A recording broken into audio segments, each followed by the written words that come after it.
Découvrez Marjorie Chalifou, le délicieux roman de Véronique Mariquet, récipiendaire du prix littéraire Trillium 2016.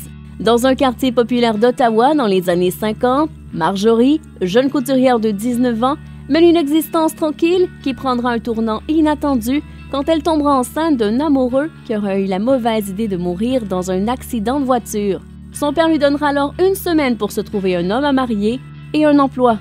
Pour Marjorie, ce sera le début d'un périple qui lui fera rencontrer une galerie de personnages étonnants et qui lui fera goûter à l'amour et au plaisir de la chair. Roman épique teinté par un brin de folie, au dialogue savoureux dont Jury Trillium dit qu'ils n'ont rien d'ordinaire. Marjorie Chalifou laissera le lecteur ébloui par le talent de Véronique Mariquet.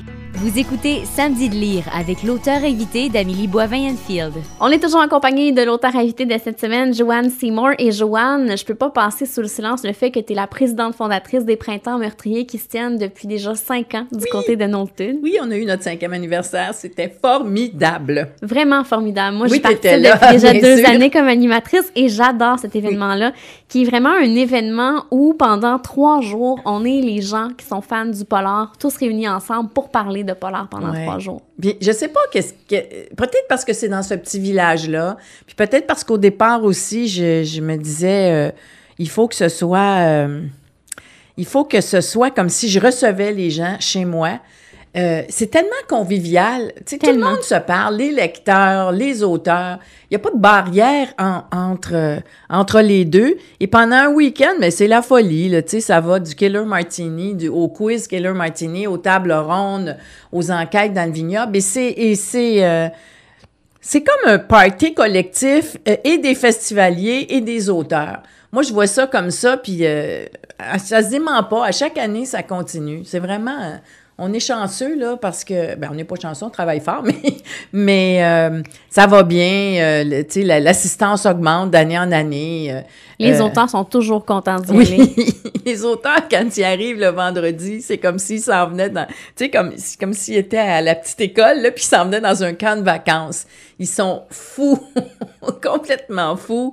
Ils sont pas tenables. Puis après ça, ils sont comme ça tout le week-end. On sait pas trop, tu sais, c'est comme une bulle dans l'année, tu sais. Puis les spectateurs, les gens qui viennent, ça devient contagieux, là. Tu sais, ils sont pris là-dedans, puis moi, en tout cas, j'aime les voir, tu sais, je vois les gens heureux, c'est ça qui arrive, puis autour de quelque chose qu'on aime, l'écriture, puis spécifiquement l'écriture de romans noirs, policiers, suspense, romans d'enquête. Et lors de la dernière journée, vous remettez toujours des prix Ténébris. Oui. Et cette année, vous en avez remis 4. Oui.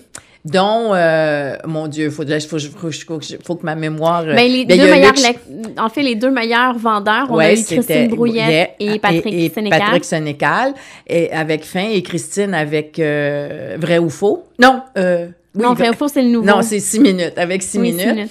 Et aussi, on a eu un prix, le prix spécial du jury qui a été remis aussi à Patrick Sénécal pour Fin.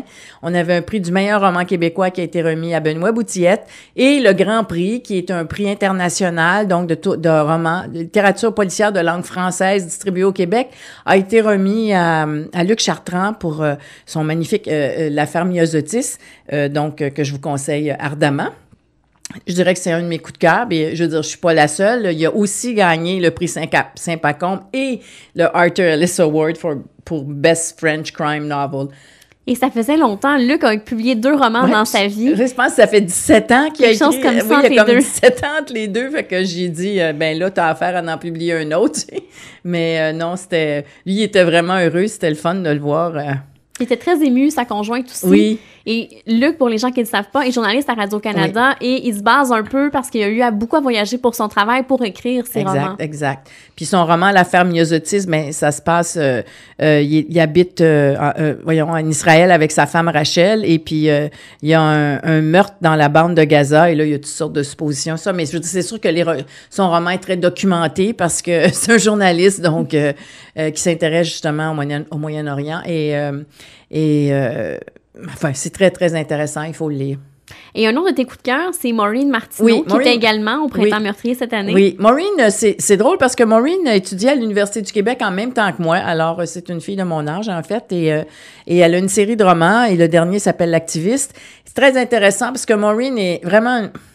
Elle a un sens développé de l'écriture. C'est quelqu'un qui a écrit pour le théâtre pendant des années parce qu'elle était avec le théâtre parmi nous. Elle l'a fondé, une des fondatrices du théâtre parmi nous. Et donc, elle connaît beaucoup, beaucoup l'écriture dramatique. Et puis, quand elle s'est mise à l'écriture romanesque avec ce premier roman, c'est Allison, son enquêtrice, June Allison, tout de suite, à son premier roman, j'ai vu une maîtrise de l'écriture. Et ça se dément pas. Elle poursuit pour le plus grand bonheur des lecteurs, d'ailleurs. C'est vraiment... D'ailleurs, je me souviens pas trop si elle n'avait pas gagné le Arthur Ellis Award avec son premier roman. L'enfant promis, je pense que c'était le titre de ce roman-là. Alors ça, c'est sûr que pour moi, c'est un coup de cœur, mais c'est une auteure à surveiller aussi. On n'a pas fini d'en entendre parler. Et puis, finalement, j'aimerais ça vous suggérer Hervé Gagnon, qui fait du polar historique, dont le premier avec Joseph Laflamme, c'est un journaliste. Son enquêteur, oui. Son enquêteur journaliste. Et c'est très bon. Je veux dire, il est vraiment... C'est un spécialiste du roman historique. Mm-hmm. C'est un historien d'abord, fait que ça aide.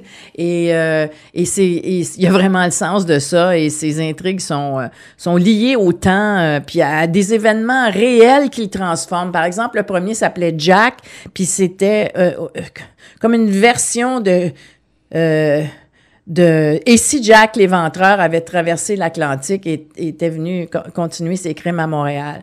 Alors, c'est intéressant. Après, il y a eu Maria, puis le dernier en liste, il y en a un autre, le titre m'échappe, mais le dernier en liste, c'est Benjamin. Alors, on pense à Benjamin Franklin, bien sûr, quand on dit ça, mais... Jérémia. Ah, Jérémia, son deuxième, c'est ça.